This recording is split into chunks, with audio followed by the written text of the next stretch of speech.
Hello dear students, welcome back to scholar study centre. कैसे हैं आप सभी? आई होप स्वस्थ हो, मस्त हो, अपनी किताबें हाथ में लेकर तैयारी के लिए दुरुस्त हो। ऐसा ही है या आराम फरमा रहे हो? आराम का टाइम गया यारों। एसएससी का कैलेंडर आपको पता है, पेपर की डेट आपको पता है, पेपर के मंथ आपको पता है, फिर किस बात की डील दे रहे हो? पेपर को फोड़ना है भाई। फोड़ने के लिए आज से कुछ करोगे तब जाके तिनका तिनका इकट्ठा होके घर बनेगा, बूंद बूंद से आपका सागर भरेगा, है ना।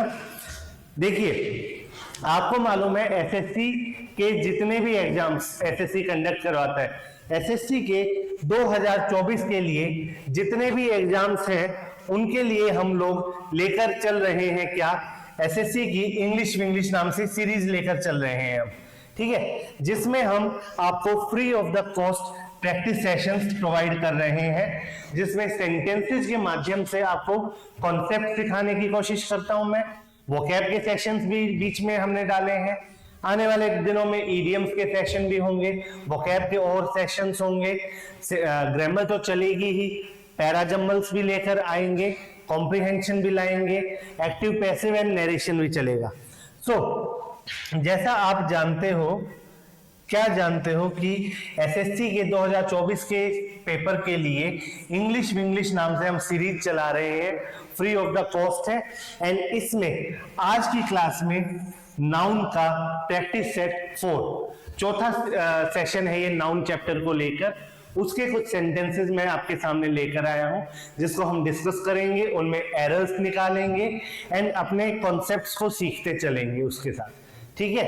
तो आगे बढ़ते हुए एक रिक्वेस्ट है, आप अगर चैनल पर नए हैं तो सब्सक्राइब करके जाइए, वीडियो पसंद आती है तो अपने दोस्तों के साथ शेयर कीजिए एंड लाइक कीजिए, ज्यादा से ज्यादा फैलाइए, ताकि जो मेहनत हम आपके लिए कर रहे हैं हमें ऐसा महसूस हो कि हमारी मेहनत यथार्थ है, सही डायरेक्शन में जा रही है, कुछ बच्चों की हम मदद कर पा रहे हैं और धीरे धीरे हम ज्यादा से ज्यादा बच्चों की मदद करना चाहते हैं, ठीक है। चलिए इसी बात के साथ आज का सेशन शुरू करते हैं दोस्तों। पहले सेंटेंस की तरफ चलें। आज का पहला क्वेश्चन ये रहा आपके सामने। 1 2 3 4 5 सेकंड का आपके पास टाइम है, वीडियो पॉज कीजिए एंड इस क्वेश्चन को अटेम्प्ट करके देखिए, इसमें आपको एरर फाइंड आउट करना है। चलिए पढ़ें। The people gathered at the funeral to pay respect। ठीक है, सेंटेंस हमसे क्या कहता है कि लोग इकट्ठा हुए कहां? अंतिम क्रियाक्रम में, ठीक है। लोग अंत्येष्टि में या अंतिम क्रियाक्रम में इकट्ठे हुए, शामिल हुए, किस लिए? टू पे रिस्पेक्ट। रिस्पेक्ट का मतलब क्या होता है दोस्तों? देखो यहां पर वर्ड आपको गिवन है रिस्पेक्ट। रिस्पेक्ट का मतलब होता है इज्जत, राइट। लेकिन जब कोई पर्सन मरता है, किसी की डेथ होती है, आप सिर्फ इज्जत देने जाते हैं क्या? आप वहां पर जाते हैं श्रद्धांजलि देने। कहते हैं ना कि भावभीनी श्रद्धांजलि अर्पित करी। तो आप इज्जत किसी इंसान को जीते जी देते हो या ना देते हो, उसकी मौत पर, उसकी मृत्यु पर आप श्रद्धांजलि देते हैं। तो यहां पर ये जो रिस्पेक्ट वर्ड है, इसका यूसेज गलत है। इसका यूसेज क्यों गलत है? क्योंकि जब कोई पर्सन मर जाता है उसको आप रिस्पेक्ट नहीं देते, उसको आप अपनी अंतिम श्रद्धांजलि देते हैं, ठीक है। क्या देते हैं? आप ट्रिब्यूट देते हैं, आप ऑमेज देते हैं। ट्रिब्यूट एंड ऑमेज सिनोनिम्स है। एंड आखिरी इज्जत यानी श्रद्धांजलि जब दी जाती है तो उसके लिए वर्ड यूज होता है टू पे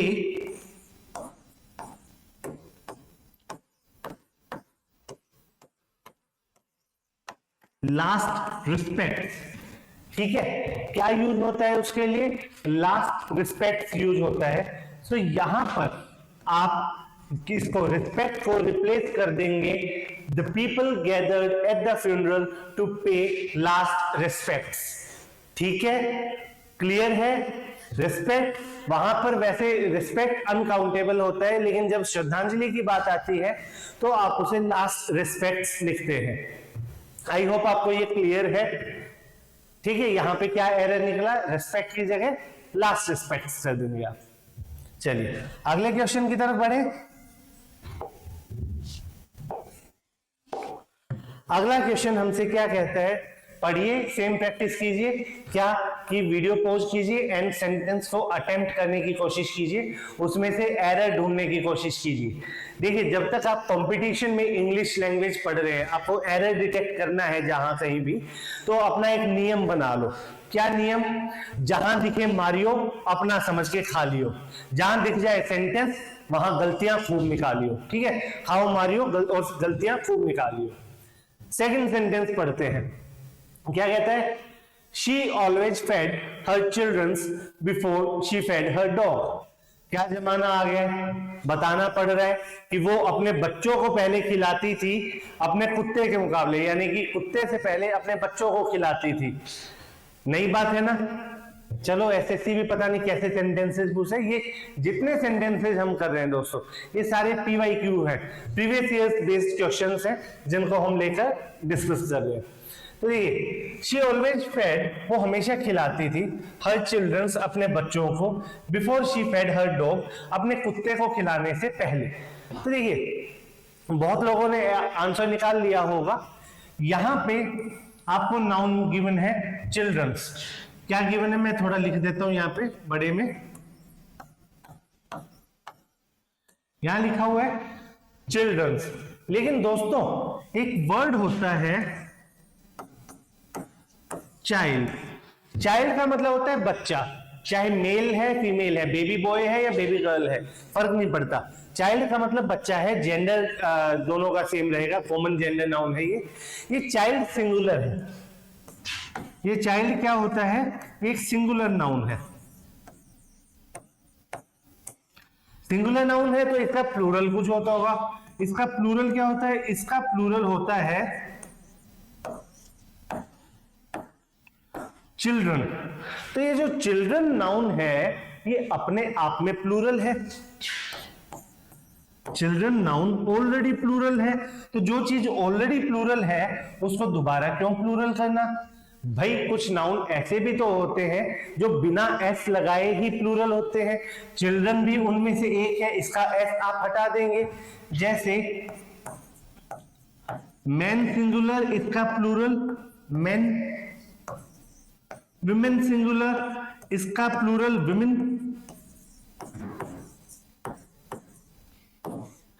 ठीक है ना? इसी तरह से चाइल्ड सिंगुलर है, उसका प्लूरल चिल्ड्रन है। चिल्ड्रन करके कोई वर्ड नहीं होता है। क्या समझे बच्चों? चिल्ड्रंस करके कोई भी वर्ड नहीं होता है। सो एरर यहां पे हमारा निकल के आ गया है चिल्ड्रंस में। She always fed her children before she fed her dog. वो हमेशा अपने बच्चों को पहले खिलाती थी अपने कुत्ते के मुकाबले। ठीक है, आई होप आपको क्लियर है, कोई डाउट नहीं है, मैं आगे बढ़ सकता हूं, राइट? चलिए तीसरा सेंटेंस आ रहा है आपके सामने, इसे देखिए एंड अटेम्प्ट करना स्टार्ट कीजिए। अपना टाइम लीजिए, अटेम्प्ट कीजिए।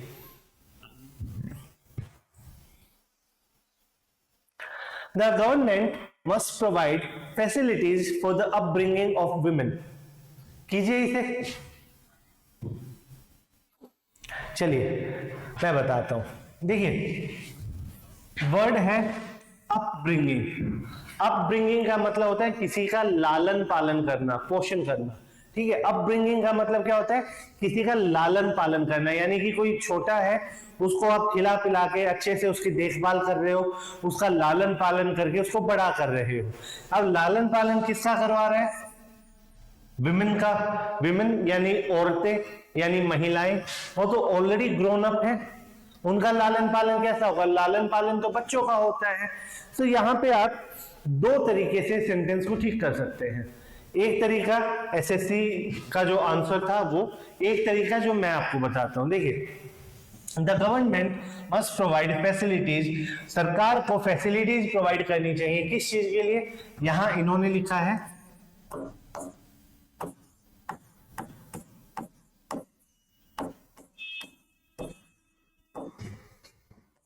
Upbringing of. ठीक है, विमेन लिखा है ना।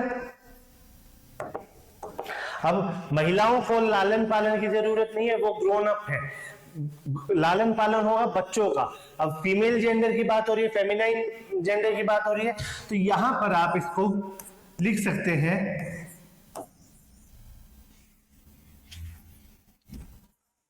यहां पर आप इसको क्या लिख सकते हैं, girl child. The government must provide facilities for the upbringing of girl child. एक तो ये आपका यहां से सेंटेंस सही हो गया है, अगर आप इसको वुमेन को चेंज कर देते हैं गर्ल चाइल्ड से तो सही हो जाएगा। अब मुझे ये बताइए, अगर आपको यहां गर्ल चाइल्ड नहीं करना होता, सिर्फ महिलाओं का के लिए ही बात की जाती, तो वहां अपब्रिंगिंग नहीं आता, क्योंकि लालन पालन नहीं होता। फिर हम महिलाओं के उत्थान की बात करते हैं। किसकी बात करते हैं? महिलाओं के उत्थान की बात करते हैं। ठीक है, तो उस चीज के लिए क्या कर लेते हैं हम, फिर हम लिखते हैं यहां पर क्या,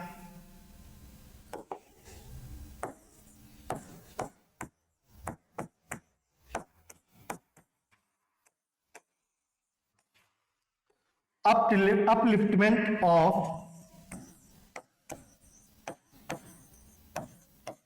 women। क्या लिखते हैं फिर हम यहां, अपलिफ्टमेंट ऑफ वुमेन।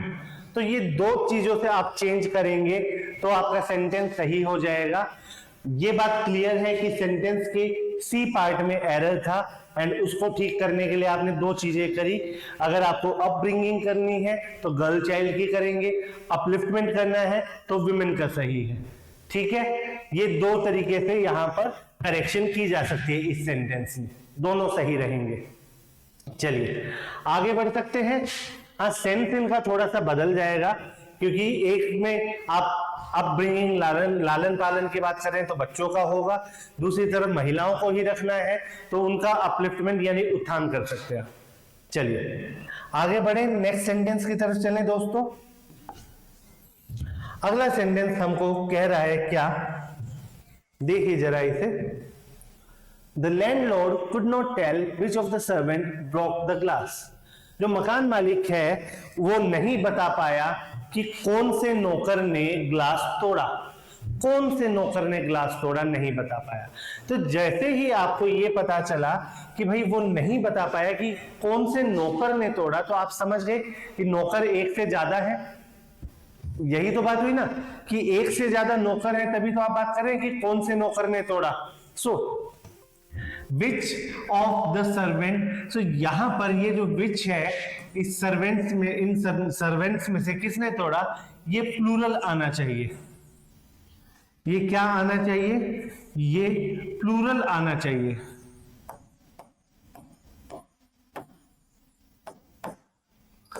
ठीक है, सर्वेंट का क्या हो जाएगा, सर्वेंट्स हो जाएगा।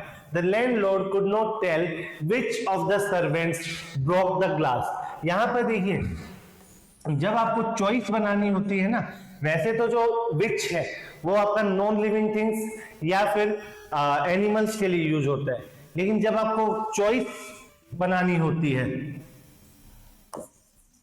आपका जो चॉइस का केस होता है ना कि कई लोगों में से किसी एक के बारे में हमें बात करनी है, कई सर्वेंट्स में से किसी एक की बात करनी है, तो उस चॉइस के केस में भी आप विच का यूज कर सकते हैं। ह्यूमन बींग्स के लिए भी विच का यूज हो सकता है, बस चॉइस वाले केस में। ठीक है, चलिए आशा करता हूं समझ में आ गया है आपको। आगे बढ़ते हैं।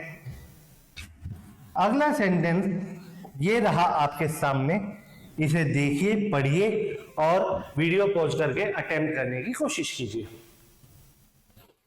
I asked the shopkeeper, do you have change for a 500 rupees note. मैंने दुकानदार से पूछा, क्या आपके पास 500 रुपए के नोट के लिए खुले हैं, क्या आपके पास 500 रुपए के नोट के खुले हैं। ठीक है, दुकानदार ने मना कर दिया होगा एज यूजुअल, लेकिन सेंटेंस तो सेंटेंस है, सोल्व तो करना पड़ेगा ना दोस्तों।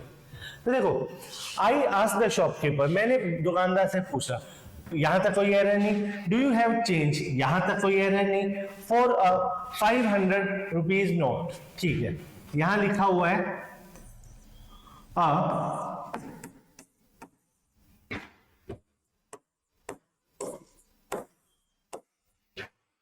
500 रुपीज नोट। देखिए, पहली बात तो ये कंपाउंड एडजेक्टिव की तरह काम करेगा, 100 रुपीज वाला जो पार्ट है ये कंपाउंड नाउन की तरह काम करेगा। अब देखिए यहां पर ये आर्टिकल है ए यानी 1, नोट कितने हैं हमारे पास, एक नोट है, उसी नोट के लिए बात कर रहा है। तो ये जो ए है ये आर्टिकल किस नाउन के लिए आया है, नोट के लिए आया है। नोट आपका सिंगुलर है। अगर कुछ भी आपको प्लूरल बनाना था, क्योंकि देखो यहां पर 500 रुपए की वैल्यू की बात नहीं कर रहे, 500 रुपए के एक नोट की बात कर रहे हैं। अगर मैं कहता ना कि मेरी पॉकेट में इस वक्त 500 रुपए है, I have 500 rupees in my pocket right now, I have 500 rupees in my pocket right now, तो वहां पे 500 रुपीज प्लूरल हो जाता, क्योंकि उस केस में रुपीज आपका नाउन बनता। लेकिन यहां पर आपका नाउन है नोट, उस नोट को क्वालिफाई करता हुआ ये 500 रुपीज का एक एडजेक्टिव फ्रेज है। ये पूरा पार्ट आपका एडजेक्टिव की तरह ट्रीट कर रहा है, एडजेक्टिव की तरह काम कर रहा है। ये जो 500 रुपीज है ये नोट के लिए एडजेक्टिव का काम कर रहा है, उसकी विशेषता बता रहे हैं। तो एडजेक्टिव तो सिंगुलर प्लूरल नहीं होते ना, एडजेक्टिव तो सिर्फ सिंगुलर चलेगा। तो रुपी लिखेंगे, रुपीज क्यों लिखेंगे भाई, तो यहां पे क्या हो जाएगा, करेक्शन करने के बाद I ask the shopkeeper do you have change for a 500 rupee note, for a 500 rupee note. यहां पे करेक्शन हो जाएगा क्योंकि सिंगुलर प्लूरल नोट का होगा, 500 रुपीज, रुपी का सिंगुलर प्लूरल नहीं होगा, वो एडजेक्टिव की तरह काम कर रहा है। ठीक है, आई होप आप सभी को क्लियर है। आगे बढ़ सकते हैं। चलिए अगला सवाल ये रहा आपकी स्क्रीन पर, इसको अटेम्प्ट कीजिए, पढ़िए एंड इसे अटेम्प्ट कीजिए, आपके पास टाइम है।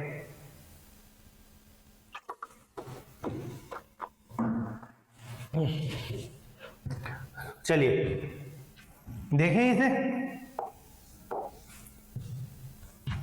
आई रेड द लेटर, मैंने चिट्ठी पढ़ी, पत्र पढ़ा, एंड मेड हिम अवेयर, और उसे अवगत करवाया, ऑफ इट्स कंटेंट। ठीक है, देखिए अगर कोई भाषण देता है, उस भाषण में उसने क्या बात बोली वो आपको बताना है, तो आप कंटेंट नाउन यूज करेंगे। या कोई अपनी सिचुएशन से सेटिस्फाइड है, आप बोलेंगे कि ही इज कंटेंट। ठीक है, वो सेटिस्फाइड है। कंटेंट का एक मतलब होता है सेटिस्फाई होना, कंटेंट का एक मतलब होता है भाषण के किसी पार्ट को आप बोलेंगे। लेकिन जब भी कोई रिटन चीज होती है, क्या होती है, जब भी कोई रिटन चीज होती है, रिटन चीज के लिए हम कंटेंट ना लिखकर क्या बताते हैं, कंटेंट बताते हैं। रिटन चीज के लिए हम कंटेंट बोलते हैं, कंटेंट नहीं बोलते। ठीक है, जैसे आपकी बुक है, कोई भी आपकी बुक है, उससे पहले उसका एक इंडेक्स होता है स्टार्टिंग के पेज पे, वहां क्या लिखा देखते हो आप,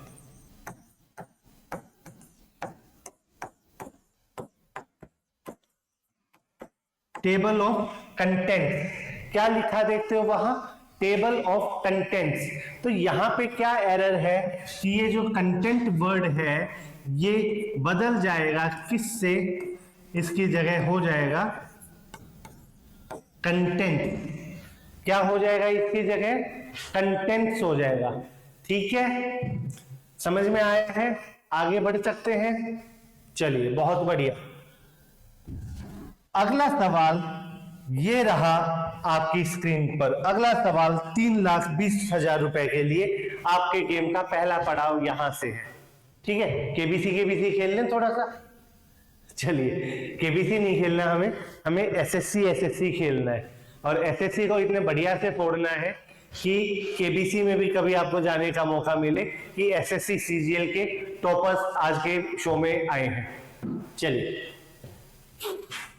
देखो, the fence blade has broken and we must buy a new fan before disposing it off.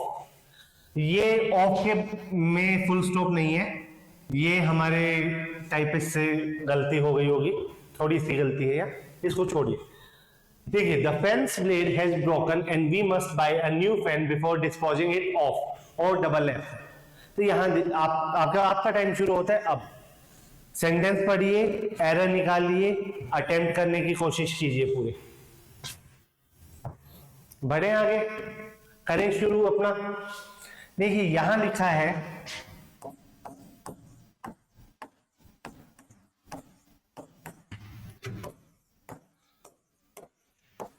The pen blade, पंखे की पंखुड़ियां जो होती हैं, क्या रहा है, पंखे की पंखुड़ी टूट गई है, इसलिए हमें नया पंखा खरीदना पड़ेगा इसे फेंकने से पहले, इसको डिस्कार्ड करने से पहले।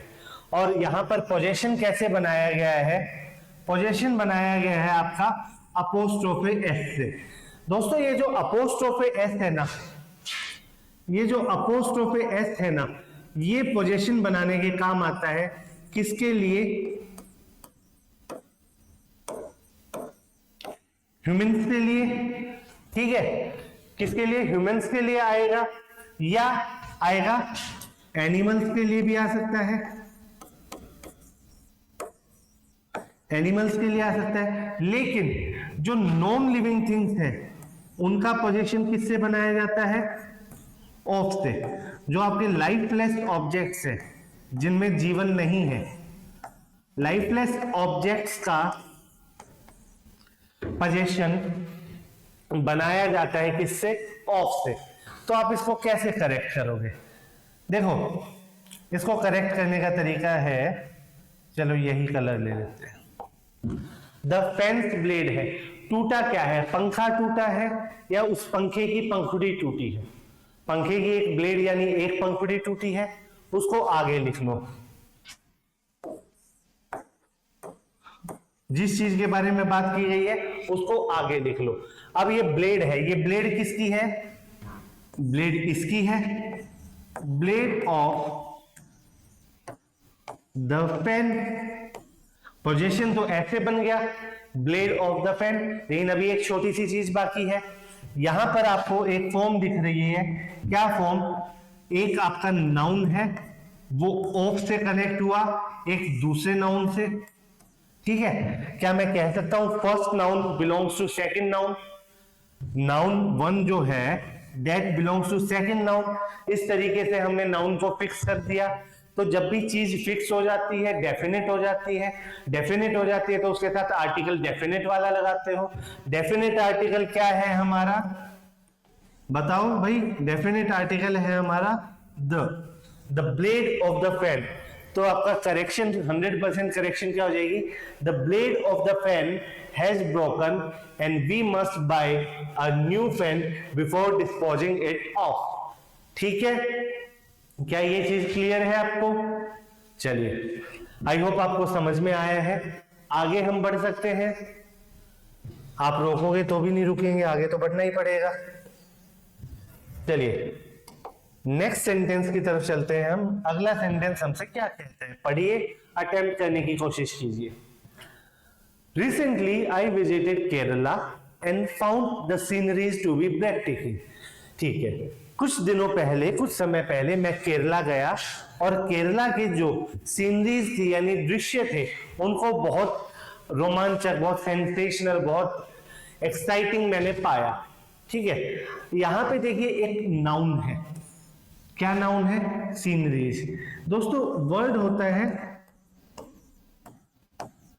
सीनरी। सीनरी यानी दृश्य, जो हम कहीं पर भी देखते हैं, वो वाली सीनरी नहीं जो फोटो फ्रेम टाइप की होती थी, गिफ्ट रैप करके आप बचपन में गिफ्ट दे दिया करते थे बर्थडे पे, वो नहीं। सीनरी, सीनरी जो है वो आपका एक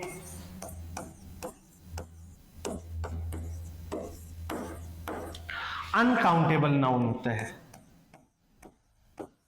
सीनरी कैसा नाउन होता है, अनकाउंटेबल नाउन होता है। और आप जानते हो कि अनकाउंटेबल नाउन को प्लूरल नहीं बनाया जाता।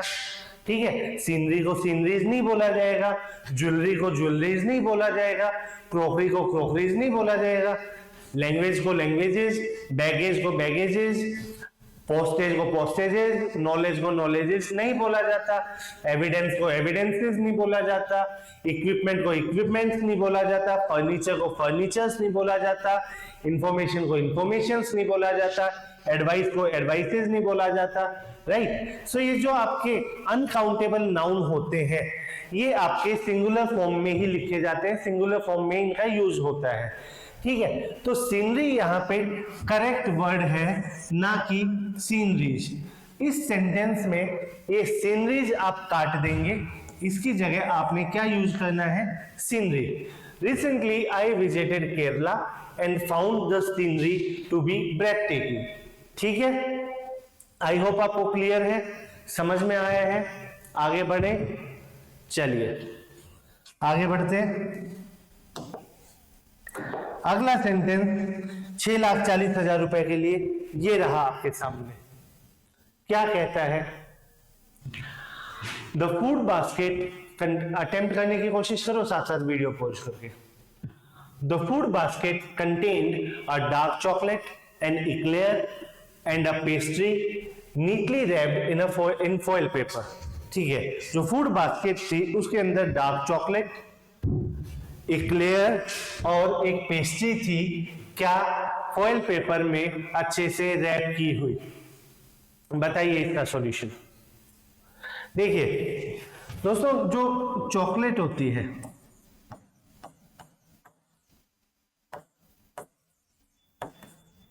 जो चॉकलेट होती है, आप लोगों को ये मालूम होगा कि चॉकलेट जो बनती है वो आप जिस शेप में खाते हो वैसे नहीं बनती, उस शेप में तो लाया जाता है बाद में, उससे पहले वो बिना किसी शेप टाइप की होती है, शेप में तो बाद में मोल्ड किया जाता है। एंड जब हम शेप में मोल्ड करते हैं तो हम उसे अलग अलग यूनिट्स में डिवाइड करते हैं। जैसे एक चॉकलेट बार है, ठीक है, एक चॉकलेट टॉफी है, एक चॉकलेट केक होगा, एक चॉकलेट पेस्ट्री होगा। उनको काउंटेबल तो तब बनाया जाता है जब चॉकलेट से कोई दूसरा प्रोडक्ट बना के अलग अलग यूनिट उसकी बनाई जाती है। चॉकलेट तो आपका अनकाउंटेबल होता है, बताइए हाँ या ना। चॉकलेट आपका अनकाउंटेबल नाउन होता है। अनकाउंटेबल नाउन के साथ क्या आप आर्टिकल लेकर आते हो? क्या अनकाउंटेबल नाउन के साथ आर्टिकल लेकर आओगे? अगर वहां चॉकलेट बार लिखा होता तो सही था। तो क्या हो जाएगा, the food basket contain dark chocolate and eclair a pastry neatly wrapped in foil paper. ठीक है, चलिए आगे बढ़े, आई होप क्लियर है। अगले सेंटेंस की तरफ चलते हैं। क्या सेंटेंस है अगला हमारा, पढ़िए, अटेम्प्ट करने की कोशिश कीजिए। The shifting task is almost done. ठीक है, सामान शिफ्ट करने का जो काम था वो लगभग पूरा हो गया है। Only the furnitures have to be delivered. सिर्फ फर्नीचर जो है उनकी डिलीवरी बाकी है। अभी अभी बात की थी अनकाउंटेबल नाउन्स की, जब बात कर रहा था वहां पे फर्नीचर के बारे में भी मैंने बोला था। मैंने आपको बताया था क्या कि ये जो फर्नीचर नाउन है, ये जो फर्नीचर नाउन है ये कैसा नाउन है? ये आपका एक अनकाउंटेबल नाउन है। कैसा नाउन है? अनकाउंटेबल नाउन है। और जो नाउन अनकाउंटेबल होगा उसको प्लूरल नहीं बनाया जाता, उसकी फॉर्म सिंगुलर ही रखी जाती है। तो यहां से एस हटाकर इसको वापस से सिंगुलर फॉर्म में हम ले आएंगे। क्यों? क्योंकि फर्नीचर अनकाउंटेबल है, इसलिए उसको प्लूरल नहीं बनाएंगे। लेकिन आप कहोगे कि ये क्या बात हुई सर, मेरे पास तो एक कुर्सी है, टेबल है, एक एसी है, एक बेड है, कई सारी चीजें हैं। तो बेटा वो आइटम्स ऑफ फर्नीचर है, वो आर्टिकल्स ऑफ फर्नीचर है। आपको अगर प्लूरल बनाना है, मैं बोलता हूं कि आज शाम को मैं फर्नीचर खरीदने जा रहा हूं और मुझे नंबर बताना है, तो मैं कहूंगा I am going to buy a few items of furniture tonight. I am going to buy a few items of furniture tonight. ठीक है, अगर आप 5 खरीदने हैं, I am going to buy 5 items of furniture. ठीक है, तो इस तरीके से उनके फर्नीचर के आइटम्स को प्लूरल बना सकते हो, फर्नीचर को प्लूरल नहीं बनाओगे, फर्नीचर को प्लूरल नहीं बनाओगे। ठीक है, चलिए बढ़ते हैं आगे। अगला सेंटेंस हमसे क्या कह रहा है, देखिए, if you are in the wrong gears the car won't be able to climb the hill. अगर आप गलत गियर में गाड़ी चला रहे हैं तो गाड़ी पहाड़ी के ऊपर नहीं चढ़ पाएगी, गाड़ी पहाड़ के ऊपर नहीं चढ़ पाएगी। देखिए गाड़ी में आप मुझे एक चीज बताइए, गाड़ी में गियर कितने होते हैं बच्चों? 6 गियर होते हैं, 5 फॉरवर्ड 1 रिवर्स, राइट, ऐसा ही तो होता है। तो आप एक समय पे कितने गियर्स में गाड़ी चलाते हैं? पहले दूसरे तीसरे तीनों में एक साथ चलाते हैं क्या? नहीं ना, पहले एक, फिर उससे बदल के दूसरा, फिर बदल के तीसरा, ट्रैफिक आ गया तो वापस से दूसरा। तो एक बार में गाड़ी चलती है एक गियर में।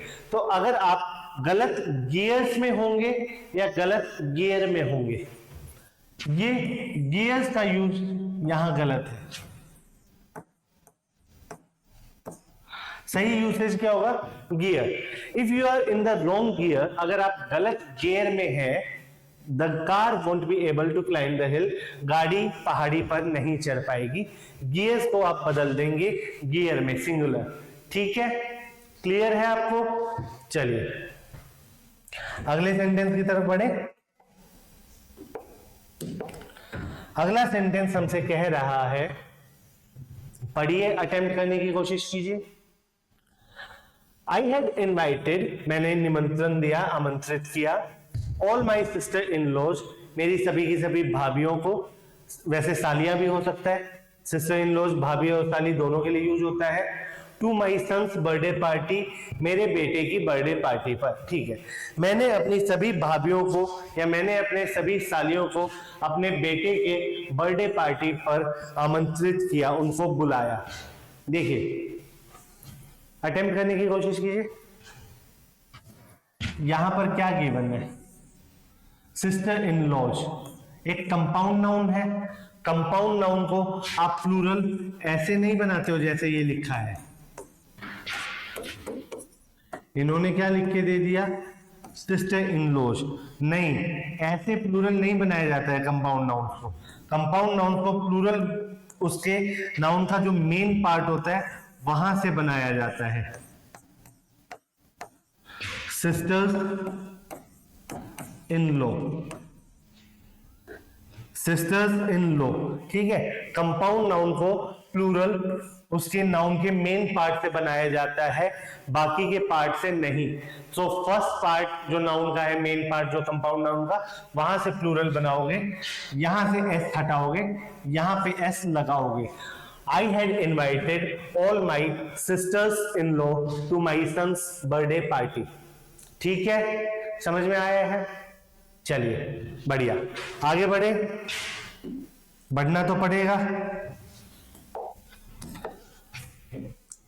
आप इस वीडियो को दोस्तों अपनी स्पीड के अकॉर्डिंग प्रैक्टिस के लिए, अगर आपको फास्ट लगता है आप नॉर्मल देख सकते हैं, स्लो कर सकते हैं। अगर आपको लगता है कि आपको जल्दी देखना है, आप 1.25 या 1.5 पर भी देख सकते हैं, जैसे आप कंफर्टेबल है वैसे आप देखिए। लेकिन आप अपनी प्रिपरेशन में इन सेंटेंसेस को लेकर जरूर चलिए, क्योंकि ये सेंटेंसेस सारे के सारे एसएससी के डिफरेंट एग्जाम्स में पूछे गए हैं एंड बार बार आते हैं, बार बार आते हैं। चलिए अगला सेंटेंस है हमारा, अटेम्प्ट कर लिया आप लोगों ने? आई होप नहीं किया है तो वीडियो पॉज करके अटेम्प्ट करने की कोशिश कीजिए। आई एक्सप्रेस माई ग्रेटिट्यूड, ठीक है, मैं अपना आभार व्यक्त करता हूं, टू ऑल दोज, उन सभी को, who have voted for me, जिन्होंने मेरे लिए वोट किया। ठीक है, I express my gratitude to all those who have voted for me, मैं उन सभी लोगों का आभार व्यक्त करता हूं जिन्होंने मुझे वोट दिया है। मुझे एक बात बताओ, आप आभार व्यक्त करोगे या आभारें व्यक्त करोगे? आभार सिंगुलर होता है या प्लूरल होता है? अनकाउंटेबल चीज है, अनकाउंटेबल जो चीज होती है उसको फिर से प्लूरल लिखा हुआ है। देख रहे हो आप एसएससी क्या करता है, बार बार नाउन एंड नंबर वाले टॉपिक में घुमा रहा है आपको सिंगुलर प्लूरल में। ये जो ग्रेटिट्यूड होता है ना,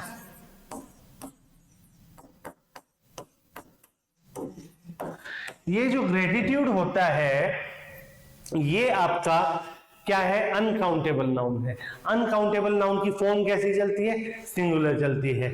यहां पर एस लगाने की कोई जरूरत नहीं है और बनता भी नहीं है लगाना, क्योंकि ये इसकी फॉर्म ही सिंगुलर रहनी है। आई एक्सप्रेस माई ग्रेटिट्यूड, मैं अपना आभार व्यक्त करता हूं, टू ऑल दोज हु, उन सभी लोगों को जिन्होंने मेरे लिए वोट किया, who have voted for me. Clear, समझ में आया है सभी को? आई होप आया है। आगे बढ़ते हैं। अगला सेंटेंस आपके सामने है, पढ़िए, अटेम्प्ट करने की कोशिश कीजिए। चलिए हम पढ़ते हैं। रेहाना हैड एवरीथिंग, रेहाना के पास सब कुछ था। क्या? ब्यूटीज, ठीक है, अ गुड फिगर, ठीक है, एंड अ स्वीट पर्सनैलिटी, ठीक है। बच्चों, रेहाना के पास सब कुछ था, सुंदरता, एक अच्छा फिगर यानी एक अच्छा शरीर, अच्छी अपीयरेंस है, एंड अ स्वीट पर्सनैलिटी, और एक अच्छा व्यक्तित्व, ये सभी कुछ उसके पास था, ठीक है। क्या आपको ये कंप्लीट पैकेज डील लगती है? नौकरी ले लीजिए, फिर आपके लिए भी ऐसे ही रिश्ते आएंगे। नौकरी लीजिए, ऐसे ही रिश्ते आएंगे रेहाना जैसे, ठीक है। चलिए, तो देखो यहां पर करेक्शन करते हैं। रेहाना हैड एवरीथिंग, क्या क्या? Beauties, a good figure and a sweet personality. यहां पर आपको वर्ड दिख रहा है ब्यूटीज, ये वर्ड आपने पढ़ा होगा, ब्यूटी यानी सुंदरता। ये जो सुंदरता है ये आपका कैसा एक नाउन है? ब्यूटी आपका एक एब्स्ट्रैक्ट नाउन है। एब्स्ट्रैक्ट नाउन जो आपके होते हैं वो कैसे होते हैं? वो अनकाउंटेबल होते हैं, उनको प्लूरल नहीं लिखा जा सकता है, उनको जनरल सेंस में जब उनकी बात करते हैं तो प्लूरल नहीं लिखा जा सकता है। सो एब्स्ट्रैक्ट नाउन है, अनकाउंटेबल है। ब्यूटी करेक्ट यूसेज है, ब्यूटीज गलत हो जाएगा, ब्यूटीज गलत हो जाएगा। करेक्ट क्या चीज है? Beauty. Rehana had everything, beauty, a good figure and a sweet personality. Rehana के पास सब कुछ था, सुंदरता, एक अच्छा फिगर, एक अच्छी पर्सनैलिटी, अच्छा व्यक्तित्व, ठीक है। चलिए आगे बढ़ते हैं। बढ़े?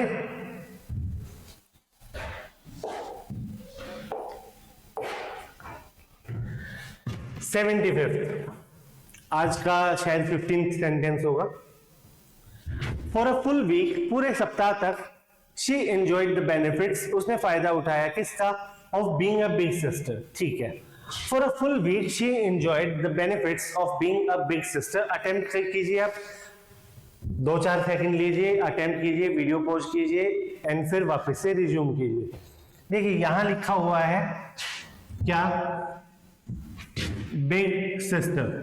क्या लिखा हुआ है? Big sister. देखिए अगर मैं कहूं कि राम श्याम से बड़ा है तो मैं सीधा कहूंगा Ram is older than Shyam. लेकिन जब खून के रिश्तों की बात होती है, आप अपने बड़े भाई बहन की बात करते हो, सिबलिंग्स की बात करते हो, वहां बिग नहीं आएगा, वहां पे ओल्डर नहीं आएगा, वहां पे चलता है elder. For a full week she enjoyed the benefits of being, अब एल्डर है, उसकी साउंड चेंज होगी, वाउल साउंड आ गई है इसलिए एन आया। बीइंग एन एल्डर सिस्टर, क्या बना? For a full week she enjoyed the benefits of being an elder sister, ठीक है। आई होप आपको ये क्लियर है। बिग सिस्टर नहीं होगा, एल्डर सिस्टर का करेक्ट यूसेज है। एंड क्योंकि यहां साउंड चेंज हुई है, वाउल साउंड आ गई है, इसलिए हम एक ही जगह क्या यूज कर रहे हैं? एन यूज कर रहे हैं। चलिए बढ़े आगे। एक और सेंटेंस आपके सामने है, अपना टाइम लेकर इसे अटेम्प्ट करने की कोशिश कीजिए, ठीक है। चलिए, no beggar who comes to our doors goes back empty handed. हमारे दर पर आया हुआ कोई भी भिक्षु कभी खाली हाथ वापस नहीं जाता। हमारे दर पर आया हुआ कोई भी भिक्षु कभी भी खाली हाथ वापस नहीं जाता है, ठीक है। अब मुझे एक बात बताइए, आपका घर है, चाहे उसमें 4 दरवाजे लगे हुए हैं, आप जब दरवाजों को दरवाजे के सेंस में काउंट करोगे तो प्लूरल उसको डोर्स बनाओगे। लेकिन जब आप दरवाजे को दहलीज या दर या घर के रूप में यूज करते हो तो सिंगुलर आता है।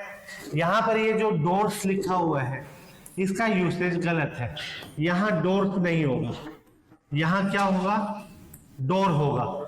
कोई भी भिक्षु जो हमारे दरवाजे तक आता है, जो हमारे दर तक आता है, जो हमारे घर तक आता है, वो खाली हाथ वापस नहीं जाता है। ठीक है, डोर्स का चेंज होके क्या हो जाएगा, यहां पर डोर सिंगुलर चलेगा। चलिए, आई होप क्लियर है ये सेंटेंस। अगला ले लेते हैं, vermin does much harm to crops. ठीक है बेटा, वर्मिन होता है ऐसे जीव होते हैं जो डेड एनिमल्स पर फीड करते हैं, पैरासाइट्स होते हैं, दूसरे जानवरों पे जीने वाले लोग होते हैं। ये क्या होता है, ये फसल को बहुत नुकसान पहुंचाते हैं। और ये वर्मिन जो है ना, ये प्लूरल होता है। ये वर्मिन जो वर्ड है ये सिंगुलर नहीं होता, ये प्लूरल होता है। अगर ये प्लूरल है तो इसके साथ वर्ब क्या आनी चाहिए, क्या डज सही है क्या, vermin does much harm to crops, नहीं। ये अगर आपका प्लूरल है तो इसकी वर्ब भी प्लूरल चलनी चाहिए, डज की जगह क्या हो जाना चाहिए, डू। सो करेक्शन यहां क्या हो जाएगा, करेक्ट सेंटेंस हो जाएगा, vermin do much harm to crops, vermin do much harm to crops. ठीक है, वर्मिन फसलों को बहुत नुकसान पहुंचाता है। ठीक, चलिए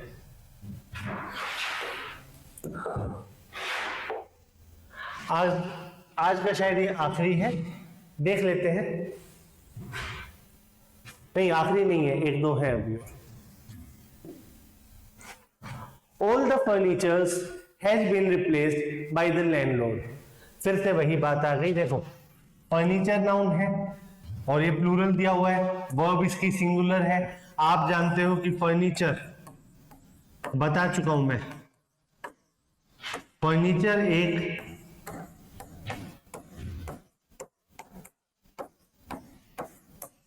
अनकाउंटेबल नाउन है।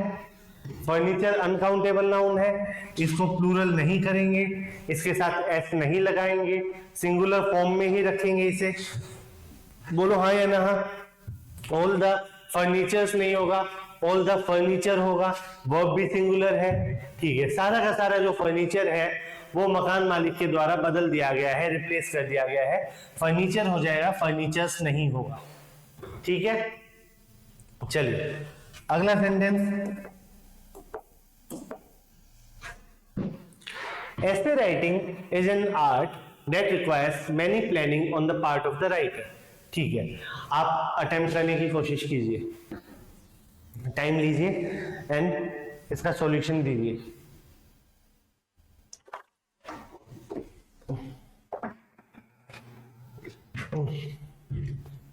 तो देखिए,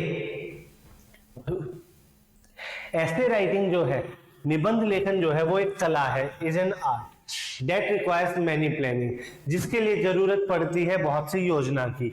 on the part of the writer, लेखक की तरफ से बहुत सारी योजना की एक जरूरत पड़ती है।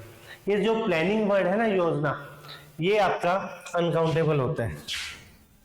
प्लानिंग जो होता है ना, आपके प्लान प्लूरल कर सकते हो आप, प्लानिंग जो प्रक्रिया है, आपका प्रोसीजर है प्लान करने का, वो अनकाउंटेबल होता है।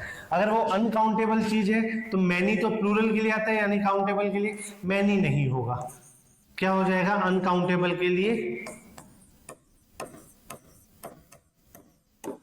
Much planning.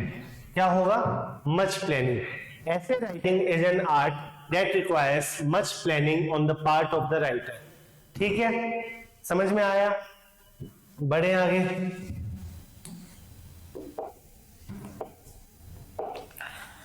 चलो, ये लास्ट सेंटेंस है आज का। He learned the alphabets at the age of 4।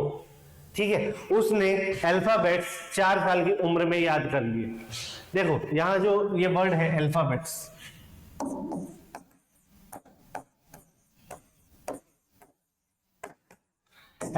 लिखा हुआ है। ठीक है, इसका मतलब क्या होता है, ग्रुप ऑफ 26 लेटर्स। अल्फाबेट का क्या मतलब होता है? Group of 26 letters. आप मुझे एक बात बताइए, आपकी क्रिकेट टीम है, अपनी इंडिया की क्रिकेट टीम है, प्लेयर्स 11, टीम कितनी? 1, यानी 11 प्लेयर्स का ग्रुप जो था उससे एक टीम बनी।